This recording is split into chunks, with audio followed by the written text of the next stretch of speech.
외국 사람들의 이름을 이렇게 들어보면 특히 이 유럽이나 이 미국 쪽의 남자들 가운데 데이빗이라는 이름이 참 많지 않습니까?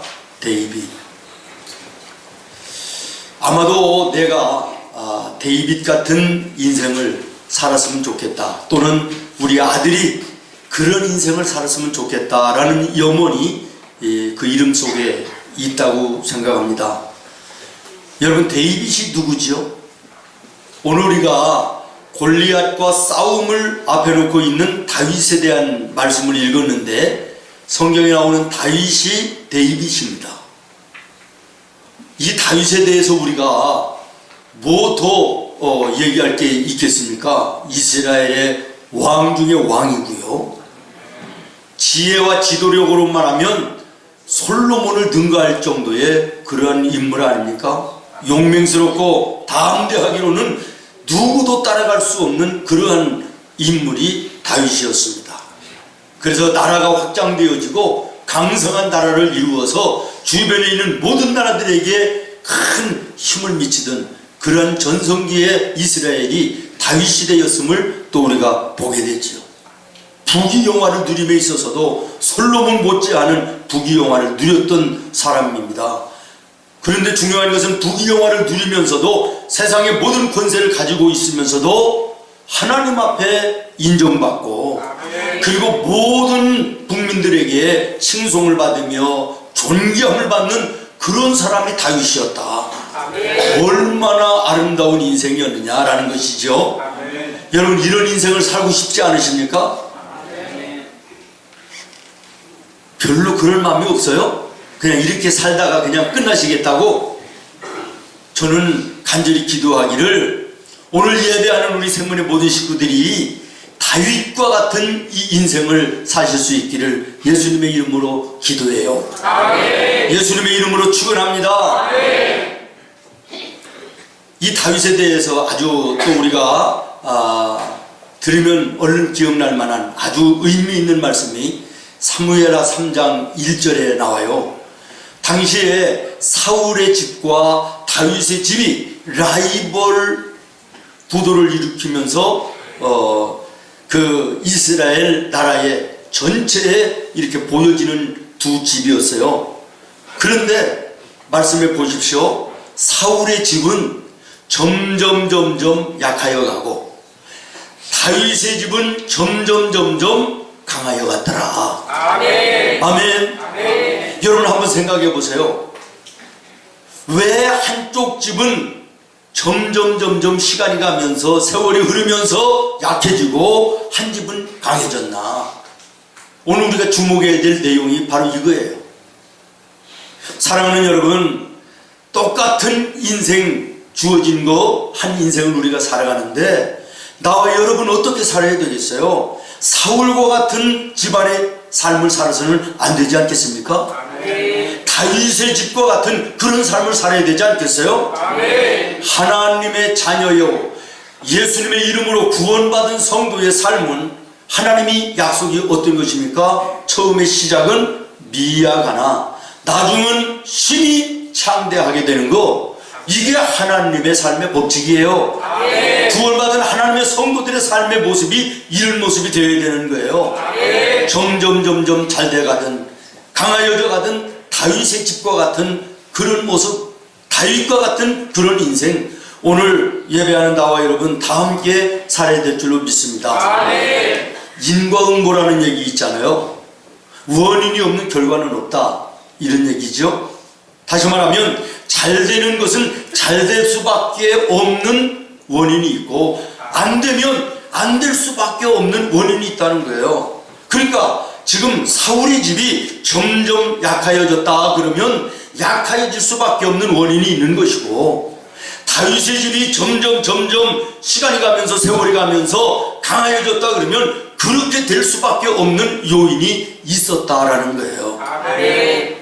오늘 우리가 이 요인을 찾아보면서 다윗이 어떻게 살았으며 다윗의 집이 어떻게 했기에 이런 복되고 아름다운 은혜를 입으며 살았나 라고 하는 것을 우리가 봐야 되겠다는 거예요.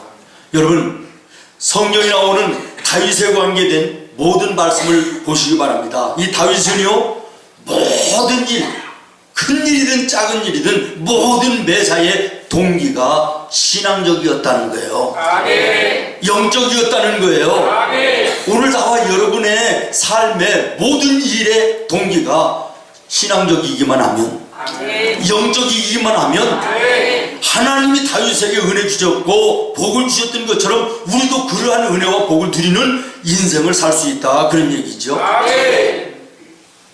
다윗이 성경에 본격적으로 나오기 시작하는 때가요, 오늘 읽은 사무엘상 17장부터예요. 골리앗과 싸울 때 이 나이가 아주 어린 나이에요. 다윗이 어린 나이에 거대한 골리앗과 싸우는 이 장면, 이것이 이제 다윗이라는 인물이 성경에 본격적으로 등장하는 모습이거든요. 근데 여러분, 오늘 본문 읽으셨잖아요. 그리고 우리가 이 말씀 잘하는 말씀만 해요. 골리앗과 싸우는 싸움에 지금 마주서 있다. 이 골리앗과의 싸움의 동기가 무엇이었으며, 이 싸움을 시작한 시작이 어떻게 시작되었는가, 여러분들이 아마 잘 알 거예요. 이번 기회를 내가 잘 만들어가지고 골리앗을 때려 눕히고 왕의 눈에 들고, 그래서 내가 한번 한 자리를 해보겠다, 출세를 해보자, 이런 동기로 골리앗과 싸웠나요? 그러지 않습니다. 내가 골리앗을 넘어뜨리기만 하면 백성들이 나를 환호해주고 나를 높여주고 나를 왕을 삼아줄 거야, 이런 의도로 시작했나요? 더더군다나 아니죠.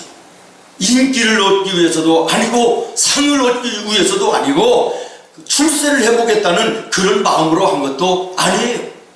단 하나 36절에 말하듯이 이 할례 없는 블레셋 사람이 누구기에 살아계신 하나님의 이름을 욕되게 하고 하나님의 군대를 이렇게 모욕하는가 라고 하는 이것이 동기가 돼서 골리앗과 싸웠다, 이런 얘기예요. 아멘. 다시 말하면 이 싸움의 동기가 영적이었다는 것입니다. 아멘. 신앙적이었다는 거예요. 아멘. 인간적이고 세상적이고 육신적인 것이 아니었다라는 것이죠. 아멘. 사랑하는 여러분, 우리는 오늘 세상 속의 모든 일의 동기가 바로 이와 같아야 된다라는 거예요. 아멘. 예수 믿는 성도들의 삶의 모든 시작이 다윗과 같은 신앙적 동기여야 된다라는 거예요. 아멘.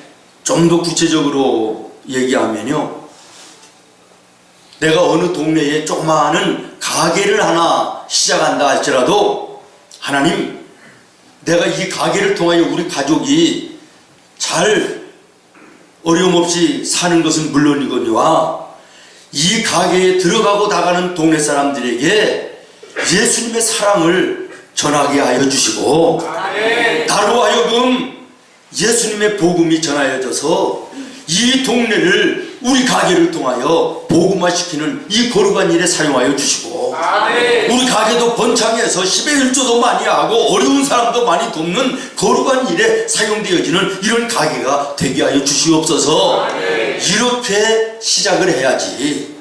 이렇게 시작을 해야지. 두고 봐라, 이제 조금 지나면 내가 이 동네 돈 모조리 긁어 쓸어 담겠다.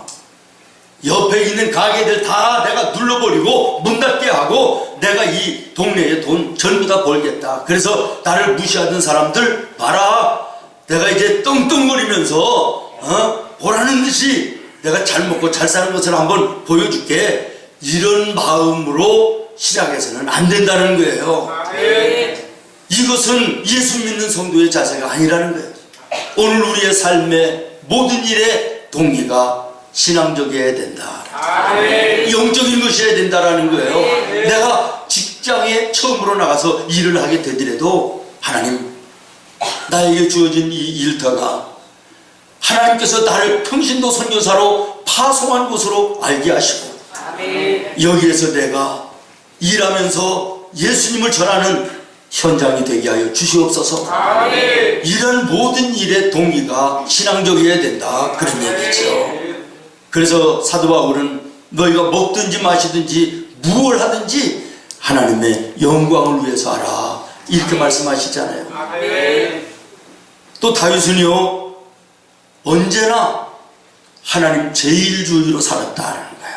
아멘. 믿습니까? 아멘. 여러분 한번 따라하겠습니다. 다윗은 언제나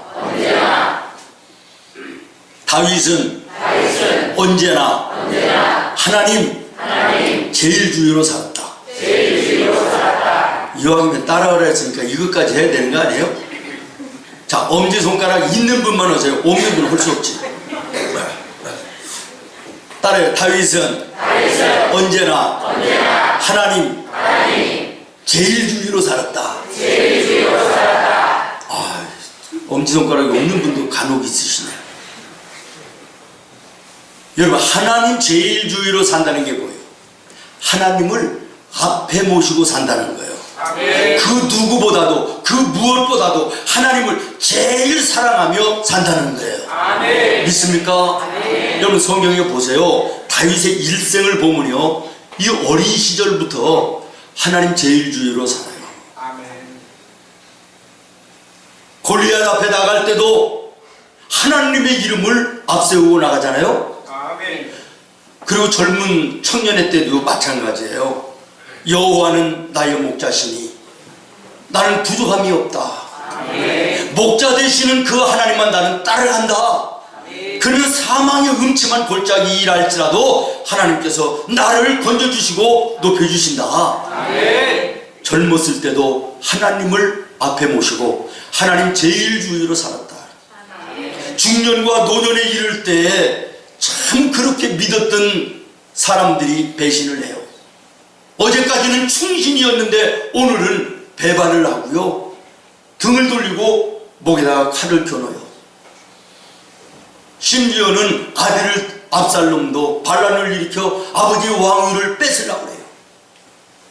참 힘들고 어려운 일들을 만날 때도 다윗은 변함없이 하나님을 앞에 모셔요. 아멘. 뒤로 보내지 않는다는 거예요. 아멘. 환난과 어려움이 오고 반란이 일어나고 배신이 끊이지 않고 일어날 때 다윗은 하나님께 기도하는 거예요. 하나님, 내가 입술로라도 범죄할까 두렵사오니 내 입술에 파수꾼을 세워 주시옵소서. 아멘. 하나님 제일주의로 살아요. 이런 다윗을 하나님이 보실 때 얼마나 이쁘셨겠느냐. 여러분, 성경에 믿음의 위대한 인물들이 많이 나오지만요, 하나님께서 다윗에게 특별히 다른 사람에게 하지 않은 말씀 한 말씀 하시는데 그게 뭔지 아십니까? 너는 내 마음에 합한 자다. 아멘. 여러분, 하나님 마음에 합한 사람, 누구에게도 말씀하시지 않았던 그 말씀을 얼마나 하나님을 사랑하고 하나님을 앞에 모시고 하나님 제일주의로 다윗이 살았으면 다윗에게 하나님이 그런 말씀을 하셨을까? 아멘. 오늘 예배하는 나와 여러분을 향하여 하나님이 보실 때 내가 너를 보니 내 마음에 합하다, 아멘. 이런 인정을 받아야 되지 않겠어요? 아멘. 근데 죄송하게 내가 설교 듣는 여러분들 가운데 한두 명은 마음에 안 드네. 마음에 별로 안 들어. 이왕이면 전하는 자가 말씀을 일주일 동안 준비해서 열심히 전하면 눈을 크게 뜨고 너무 은혜가 되면 또 감기기도 하더라고. 근데 저는요, 분별의 은혜가 있어가지고 조는 것과 은혜 받는 것은 구별할 줄 알아요. 근데 조는 자들도 있다, 이런 얘기지. 하나님이 보실 때 정말 너는 내 마음에 합하다. 아멘. 이게 다윗의 축복의 비결이에요. 아멘. 이 축복이 어떻게 해서 왔느냐? 하나님 제일주의로 살았다는 거예요. 아멘. 다시 말하면 하나님 뒤로 하지 않고 하나님을 앞세우는 삶을 살았다는 거예요. 근데 여러분, 사울을 보십시오. 사울은요, 권력을 더 사랑해요. 내가 지금 가지고 있는 이 권력 뺏기지 않아야 되겠다는 거예요. 오늘 본문 38절 39절 보세요. 여전히 노투구와 갑옷과 칼을 더 의지해요. 세상 것을 의지한다 그런 얘기, 군대를 의지했다, 사람을 의지했다 그런 얘기, 하나님은 뒤로 갔다 그런 얘기예요. 어려운 일이 생겼을 때, 고난이 오니까 이 사울은요 점쟁이를 찾아가요. 그래서 점을 쳐요. 그리고 자기 감정이 일어나는 대로 자기 감정대로 살아요. 미우면 그냥 미워하는 거예요. 분이 나면 분노하는 거예요. 화내는 거예요. 감정을 다스릴 줄을 몰라요.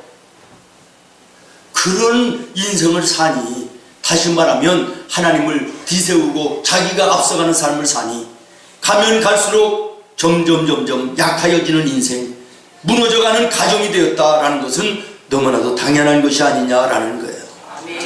그런데 오늘 우리가 이 말씀에서 주목할 것이 있습니다. 뭔가 그러면 다윗뿐만 아니라 사울도 하나님을 믿는 자였다라는 거예요. 사울도 하나님을 믿는 자였다.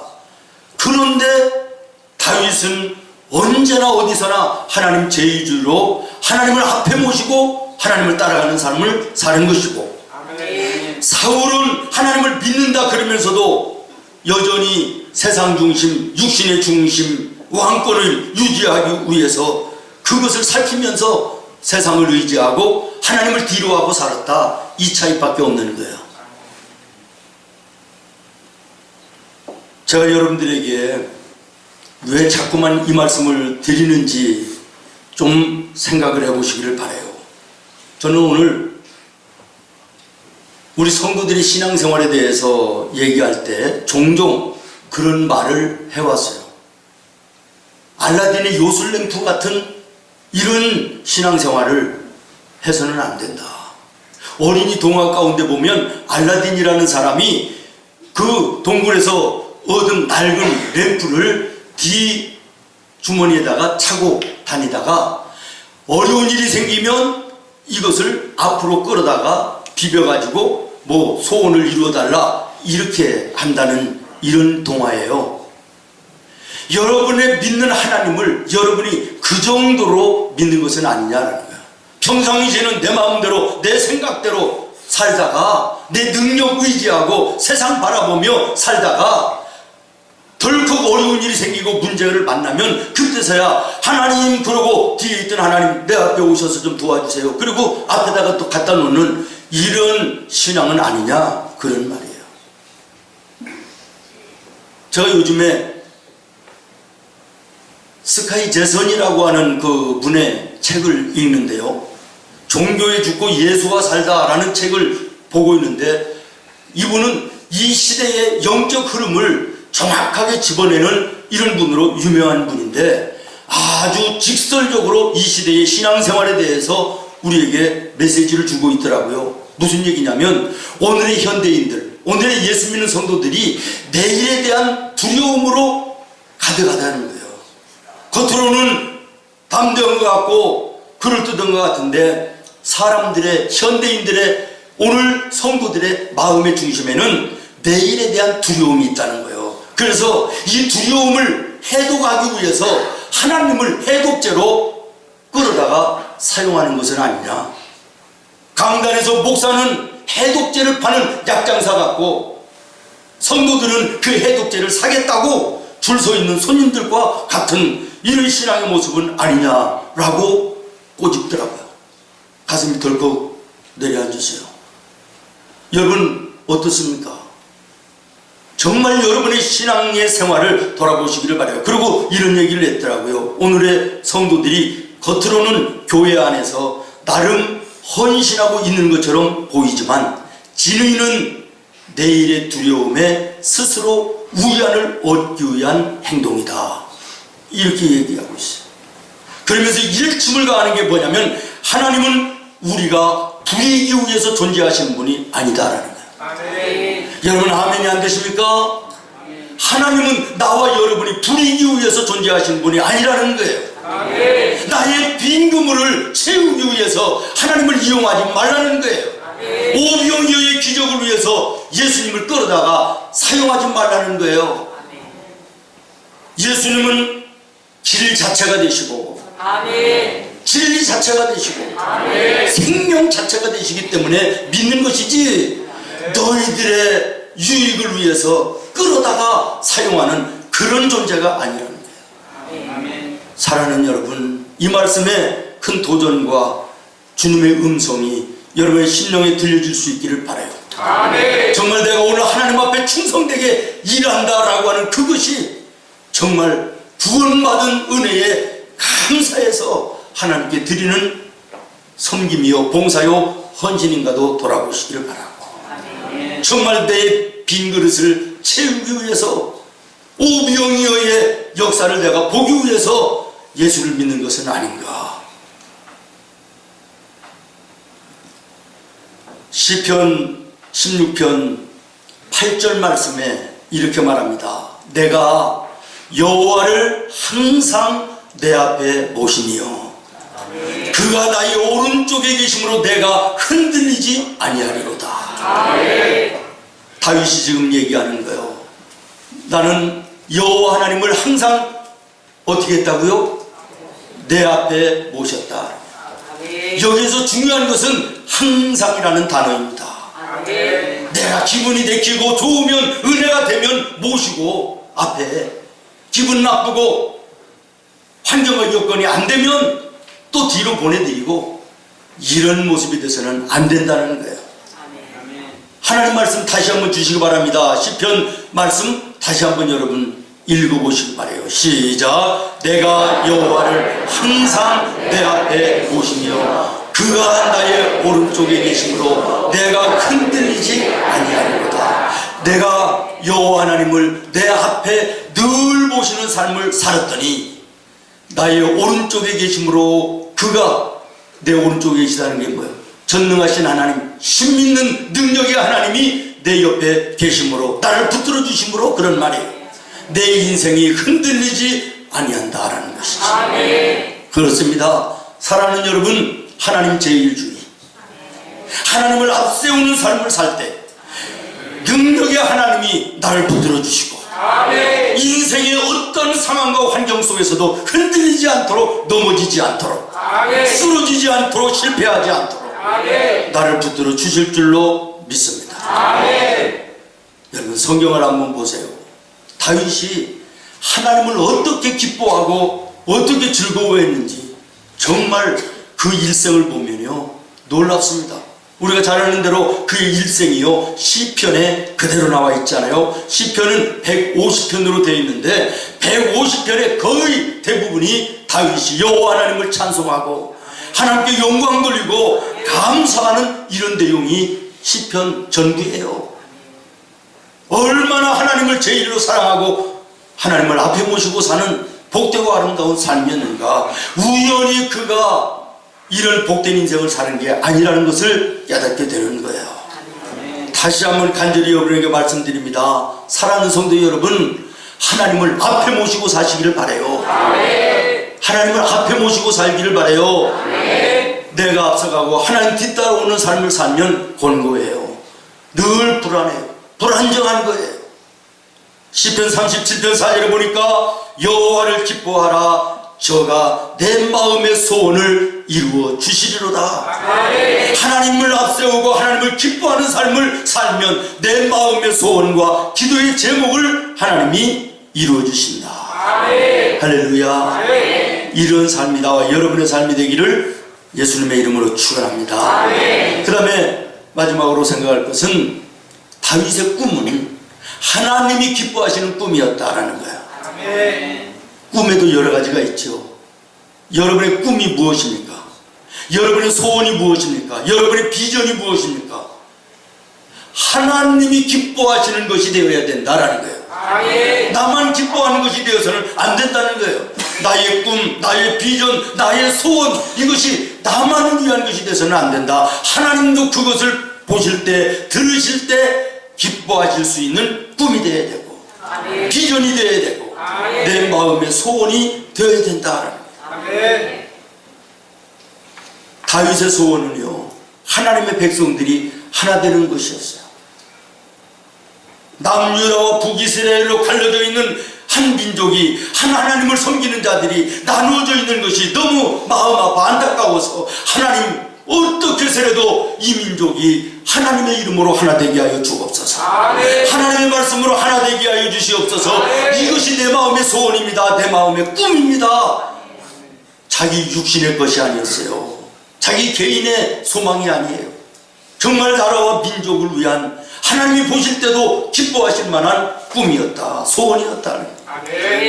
이제는 하나님의 법궤를 예루살렘 성으로 모셔오기는 했는데 여전히 허름한 천막에서 머무르고 있는 하나님의 법궤가 볼 때마다 마음 아파.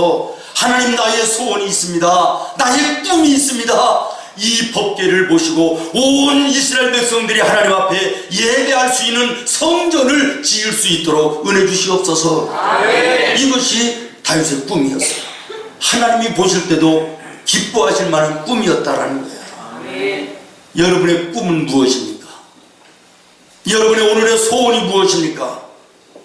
좀 더 사업이 잘 되고 돈 좀 더 많이 벌고 좀 더 승진하고 좀 더 좀 여유 있게 사는 것, 이것이 꿈이며 소원이며 여러분들의 인생의 목표입니까? 또 말씀드립니다. 거지도 그런 소망은 있습니다. 산에서 사는 들짐승들도 똑같은 그런 소원은 있는 것입니다. 모름지기 예수 믿는 성도라면 달려야 되지 않겠느냐.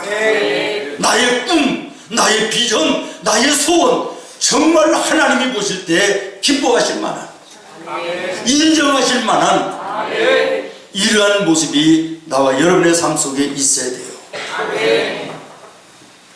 사울 왕가의 꿈은 뭐였죠? 잡은 왕권 놓치지 않는 게 꿈이에요.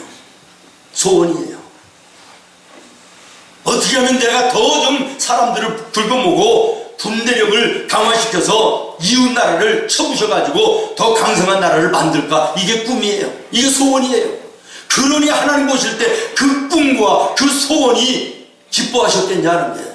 그러니 점점 안 될 수밖에 없는 것이죠. 다시 말씀드려요. 여러분의 꿈이 무엇입니까? 여러분의 소원이 무엇입니까? 여러분의 인생의 목표가 무엇입니까? 하나님 보실 때 인정할 만한 것이 되기를 바라요. 말씀을 마치려고 합니다. 다윗을 보면요, 다윗의 인생 전체가 따라해요. 이제는 지금까지는 좀 흐리멍텅하게 들었어도 눈을 크게 뜨고 따라해요. 아멘의 신앙이었다. 아멘의 신앙이었다. 내가 언제 아멘의 신앙이었다 이랬어요. 크게 했잖아요. 아멘의 신앙이었다. 아멘의 신앙이었다. 이게 축복의 비결이에요. 다윗을 다윗되게 했던 비결이 이거예요. 어느 환경 어느 자리에도 힘들 때도 여의할 때도 형통할 때도 곤고할 때도 잘 될 때도 안 될 때도 언제든지 다윗은 하나님의 여기에 섭리가 계시다. 이것은 하나님의 뜻이다. 나를 배반하는 사람들을 통하여 나를 깨닫게 하신다. 이 반란을 통하여 나를 채찍하신다. 여기에도 하나님의 뜻이 계시다. 어느 상황 어느 환경 가운데서도 하나님의 섭리를 믿고 하나님의 뜻을 인정하는, 다시 말하면 아멘의 신앙을 가졌다라는 거예요. 사랑하는 여러분, 아멘 신앙으로 이 한 해를 승리하는 여러분 되기를 예수님의 이름으로 축원합니다. 오늘 말씀을 정리하겠습니다. 마치면서 한 가지 꼭 여러분과 함께 나누고 싶은 게 뭐냐면, 오늘 본문 보면 우리가 잘 아는 골리앗과 다윗이 싸우기 위해서 지금 마주서 있다가 결국에는 싸움이 붙어서 결과가 나오는 이런 내용이 기록되어 있는데요. 싸우기 위하여 마주서 있을 때 골리앗이 다윗에게 뭐라고 얘기하는지 오늘 말씀 다시 한번 쭉 보십시오. 업신여깁니다. 무시한다라는 얘기예요. 야 이놈아, 조그마한 꼬마가 무슨 힘이 있다고 나한테 대드느냐. 나는 장군 중에 장군이다. 업신여기고 깔보는 거예요. 무시하는 거예요. 그 다음에 뭐라고 얘기하죠? 자기가 믿는 우상의 이름을 대가면서 다윗을 저주합니다. 그리고 얘기합니다. 내가 오늘 너를 죽여서 공중의 새들과 들짐승들의 먹이가 되게 해주겠다. 협박합니다. 업신여기고 무시하고 저주하고 협박합니다. 오늘 이 모습이 교회를 향한, 예수 믿는 나와 여러분을 향한 세상과 세상 사람들의 모습이 아닙니까? 오늘 세상 사람들이 얼마나 교회와 예수 믿는 우리 성도들을 무시합니까? 업신여깁니까? 그리고 얼마나 저주합니까? 얼마나 협박합니까? 그러나 사랑하는 여러분, 굴하지 않기를 바랍니다. 기죽지 말기를 바랍니다. 오늘 말씀 속에 46절과 47절을 같이 한번 읽어보겠습니다. 시작. 오늘 여호와께서 너를 내 손에 넘기시느니 내가 너를 쳐서 내 목을 베고 블레셋 군대의 시체를 오늘 공중에 세워